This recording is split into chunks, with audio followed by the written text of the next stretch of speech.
Thanks so much for taking some time to talk to us today about this new film, Goodbye June. It's my pleasure.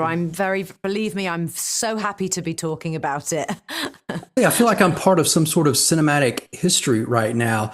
We've watched you in front of the camera so many times, but now you're having your directorial debut with this film. And to add to that, you're bringing to life the words of your son, Joe. Well, be careful because you'll make me cry right as I'm talking to you, because it did feel really special and it feels special still now.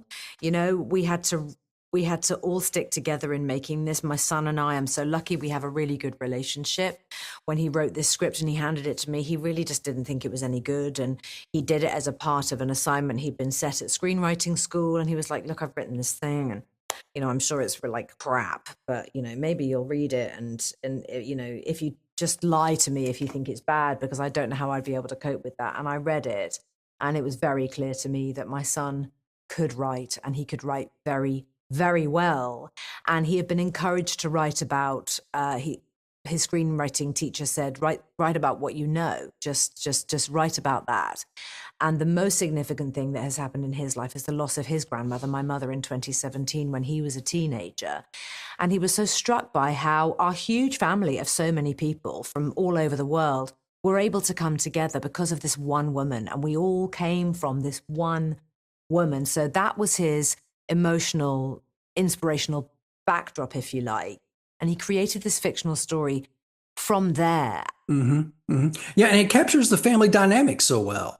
I just was so blown away by how real it was, the humor, the differences in the characters, how you really feel that sense that each family member plays their very different parts in the pecking order of the family structure. And yet they're all looking for their mother's approval all of the time. And it's just so true to life. And yet at the same time, it's not a film about death and loss. It is a film about a family coming closer together because of the matriarch leaving them all behind, but you know that they're all going to be okay. So there's something very, I think, uplifting and heartwarming and cathartic about it. I feel like most of us have this anxiety or almost this taboo when it comes to talking about death around family. We don't talk about death. Like, we're not very good at talking about how to process that, what to do, even having the conversations that you may never get to have. Even if people watch the film and they feel inspired enough to have those difficult conversations, that would mean a great deal to us, because that's what we hope to be able to achieve with this film. The film's set at Christmas, and obviously that just makes us more raw, more emotional, and willing to open ourselves up and accept and embrace all of the feels, especially in a story like this one. Joe set the film at Christmas, I think, for a very specific reason. One, because he wanted to be able to utilize this beautiful image of the snow, and how much June loves the snow and wants to come back as the snow. And so that at the end, that because of that snow, she's still there with them and for them and kind of watching over them. And there was something very, very beautiful about that. Setting it at Christmas, I just thought was a masterstroke, because Christmas is such a heightened emotional time for people.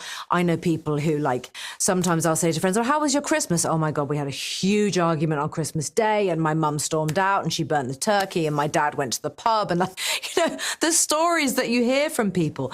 And it makes me so grateful that even though Christmas for us is so chaotic, at least we're able to be together. You were able to capture some really beautiful seasonal elements in this.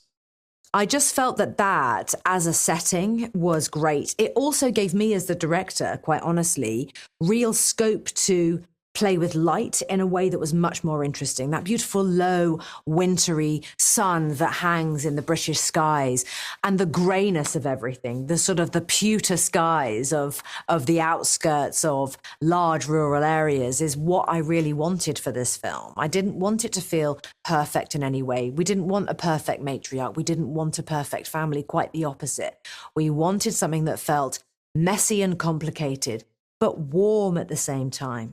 Because it would have been really awful if we'd fallen into a trap of a stark hospital, overlit, top-lit environment. And those places can feel so lonely and so frightening.